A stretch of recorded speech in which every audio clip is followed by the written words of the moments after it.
saya boleh perkenalkan diri saya dulu Bang ya. Mangga. Jadi saya di sini selain sebagai YouTuber, saya juga membawa identitas sebagai relawan komandan, Bang.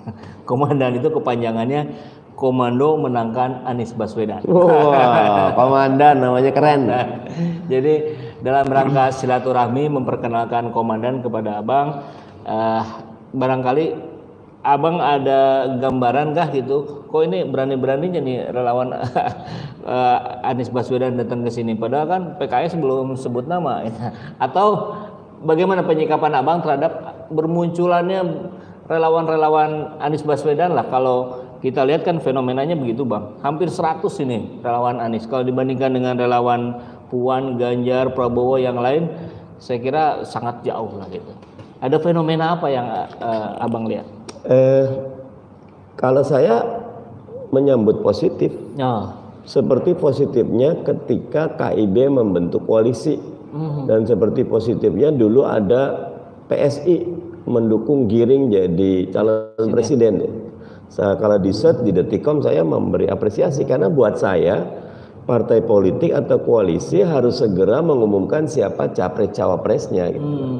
The sooner the better, karena membuat publik tidak membeli kucing di dalam karung. Kalau sudah ketahuan kayak KIB, saya apresiasi positif kan dengan KIB, teman-teman Golkar, PAN dan P3 udah lebih dari 20%. Catatan saya mana capresnya, cawapresnya, cepet aja gitu.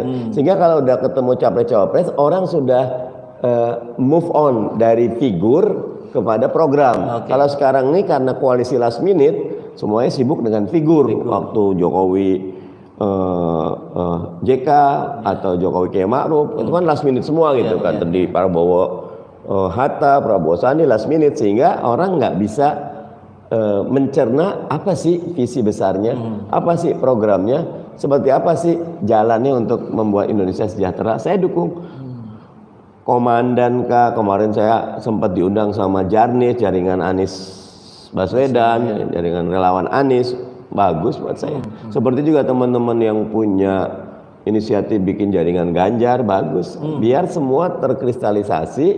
Nah nanti sesudah selesai euforia figuritasnya masuk ke langkah berikutnya. Apa sih programnya Anies? Kan boleh juga teman-teman komandan, teman-teman Jarni, teman-teman pendukung Ganjar bisa bertanya, apa nih Mas Anies program kita nih? Gitu.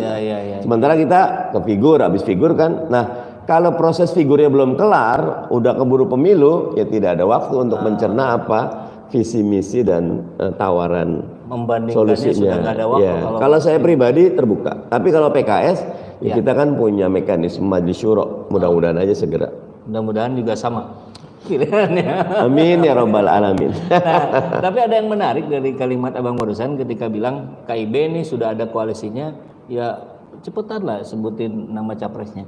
Nah di sisi yang sama, di saat yang sama maksud saya, ini banyak sekali teman-teman grassroots di bawah, termasuk simpatisan PKS, ini kok nggak sabar juga Bang, ini kok PKS nggak cepet-cepet ngumumin nama capresnya.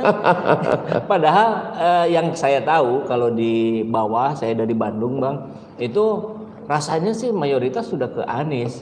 Kalau di Bandung nih, saya nggak tahu di tempat lain. Nah kira-kira apa yang membuat PKS pun belum, memang harus ketemu dulu perahu koalisinya ya, tapi apa sih yang ada kendala kah gitu untuk segera menyampaikan? Sebetulnya nggak ada kendala paling awalnya 20% itu.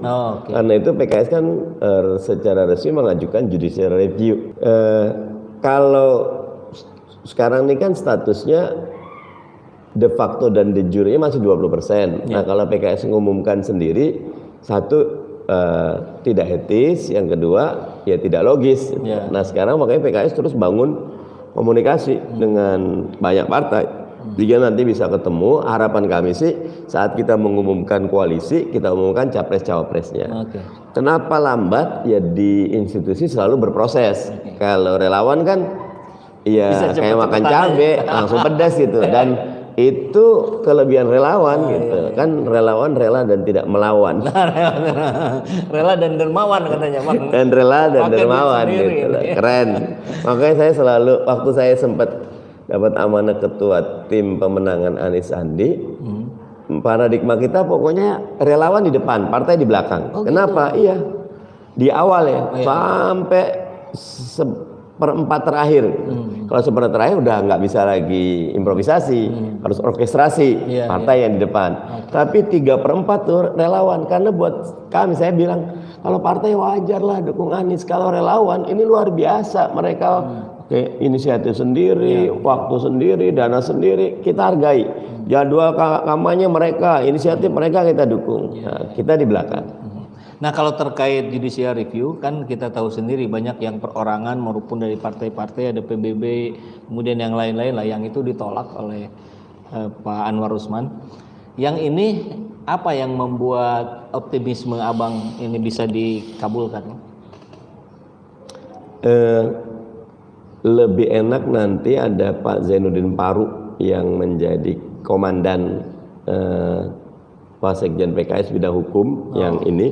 Tapi kalau sederhananya gini, kita pakai dua logika. Logika pertama, kita punya legal standing yang kuat karena kita partai politik. Kita bisa dirugikan dengan kebijakan ini, termasuk yang legal standing position kuat Habib Salim Segaf Al-Jufri, karena yang ngajukan bukan cuma PKS nih, Habib Salim juga menjadi para pihak yang menggugat. Dua kelompok nih. Kenapa? Karena Habib Salim mestinya bisa jadi capres, kalau 7-9 jadi nggak bisa gitu kan. Jadi legal standing positionnya kuat. Yang kedua ya kita menurunkan tidak 0 tapi 7-9. Mudah-mudahan dengan 7-9 stabilitas politik tetap terjaga, karena saya sebenarnya pendukung 0 juga, tetapi beberapa teman yang berharap tidak 0, karena ketika 0% persyaratannya menjadi sangat cair. Nanti setiap kelompok, setiap orang bisa mengajukan calon dan mengeliminirnya susah. Bisa jadi putaran pertama ada 40 pasang calon gitu yang maju. Sejumlah partai. Karena sejumlah partai yang dimajukan kan harus partai atau gabungan partai politik kan gitu. Jadi maksimalnya sejumlah partai lagi. Iya, yang diakui gitu kan. Itu kan partainya sekarang katanya 70-an yang baru itu kan. Kalau yang lolos kemarin 2019 yang maju 20 partai lah sama partai lokal gitu kan. Kalau 20 kasihan masyarakat gitu. Prosesnya menjadi lebih lambat. Kalau 4, 7, 9 ya harapan saya sih 3-4 itu ideal. Oke. Tapi yang realistis kan biasanya ideal sama yang realistis beda. 3 udah bagus. Itu sudah realistis. Realistis buat saya karena menurunkan tension dan akan ada kontestasi karya dan gagasan. Baik. Bang, kita coba masuk dulu ke kolom komentar Bang ya. Boleh. Karena live jadi sudah ada beberapa yang masuk. PKS kapan mau calonkan Pak Anies? Salam dari Jateng Purbalingga. Jadi udah kita bahas ya. Keren, Jateng Purbalingga. Bahas ngimpi Presiden Anies selama PT masih 20% katanya. Sebenarnya enggak juga ya, kalau anggaplah misalkan tadi ya PKS, Nasdem, Demokrat. Iya, 3 itu lebih dari 20. Mudah-mudahan segera diumumkan. Amin. Terus banyak yang nanya juga gini Bang, ini sekaligus fenomena menarik ketika menjadi diskusi publik. Ini di grassroots baik PAN, P3 ini yang saya ketahui langsung, termasuk PKS. Itu banyak obrolan. Kalau PAN sampai tidak mendukung Anies, saya nggak akan lagi milih PAN. PKS juga sama. Kalau PKS nggak dukung Anies, saya nggak akan nyoblos PKS lagi. Nah itu gimana itu Bang? Ini saya sih baru mendengar sekarang ini obrolan-obrolan seperti ini. Wajar juga karena kan ada 2 paradigma ya. Paradigma parpol sama paradigma figur tokoh.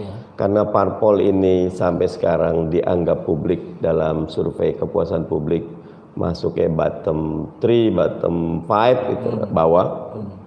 Ya masyarakat lebih banyak milih figur. Nah, Mas Anies dengan segala prestasi dan kemampuannya itu memang diantara yang unggul untuk dirujuk oleh publik, sehingga harapan publik memilih Mas Anies masuk akal. Dan partai politik mesti benar-benar mengkalkulasi. Walaupun semua quote and unquote pikiran-pikiran dari publik itu akan terrasionalisasi, termoderasi ketika sudah masuk ke kontestasi. Misalnya gini, masuk 3 gitu loh. Ternyata tidak ada nama Mas Anies misal gitu. Ya publik nanti akan coba melihat juga, mungkin ada yang sama visi misinya gitu. Iya. Tentu harapan kita Kembali tadi ya, seperti yang Abang sampaikan, jangan sampai hanya melulu figur yang dipertarungkan, tapi juga visi misinya. Ya, harapan kalau saya sih demokrasi akan sehat.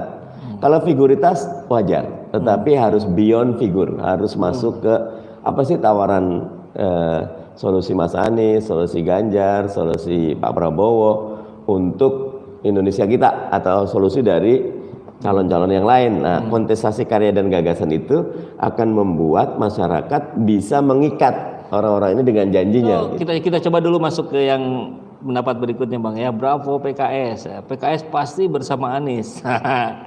Cianjur hadir.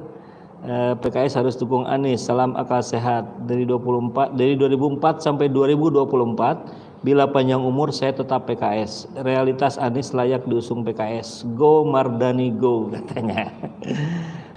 Barangkali tadi saya dapat kabar sebelumnya, ini Abang 4:30 sudah ada agenda lain. Sudah hampir 4:30. Closing statement Bang, kira-kira pesan-pesan untuk sahabat SJ Channel, para pecinta Anies Baswedan, para simpatisan PKS. Monggo silakan. Oke, berbahagia sekali Kang SZ dan teman-teman yang nyambung baik di SZ subscribers maupun di komandan. Yang pertama tentu kalau saya ingin menasihati diri sendiri dan kita semua, terus berkarya. Jadilah umat Islam atau warga bangsa yang berprestasi. Karena Allah mengingatkan alladzi khalaqal mauta wal hayata liyabluwakum ayyukum ahsanu amal. Harus melakukan amal yang terbaik dan berprestasi.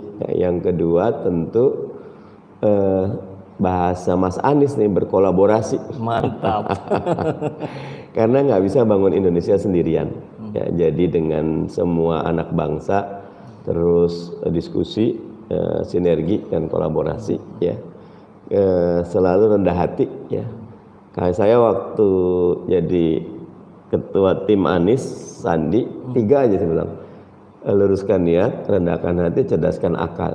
Kenapa harus rendah hati? Syarat utama kolaborasi itu rendah hati.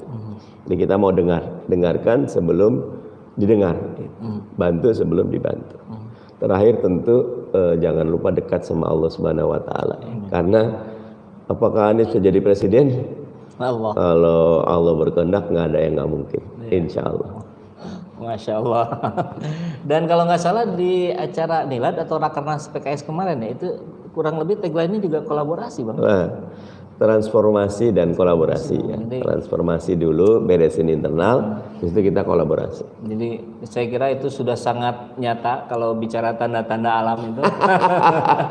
Di PKS tagline-nya kolaborasi, Pak Anies kolaborasi. Mudah-mudahan segera ketemu dan Indonesia semakin baik ke depan. Barangkali intinya itu Bang ya, bukan Anies presiden, bukan Anies menjadi presiden, tapi saat Anies menjadi presiden maka Indonesia menjadi jauh lebih baik. Amin. Jauh lebih sejahtera. Amin. Jauh lebih berkembanglah seluruh aspeknya. Amin. Mudah-mudahan itu sudah saya penuhi ini permintaan para subscriber untuk bertemu Bang Mardani Alisera. Alhamdulillah ramah sekali ternyata. Terima kasih Bang. Assalamualaikum warahmatullahi wabarakatuh. Waalaikumsalam warahmatullahi wabarakatuh. Jazakallah khairan katsira.